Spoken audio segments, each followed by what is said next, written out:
آقا سلام مجدد. اومدم رنگ فروشی رنگ میگیرم الان خیلی توضیح هم راجع به اینا بدم.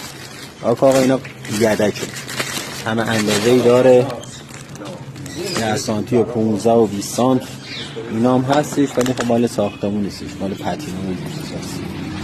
اینا هم دیگه نوعای مختلفه، اون قطوره، این باریکه، این نیمه قطوره،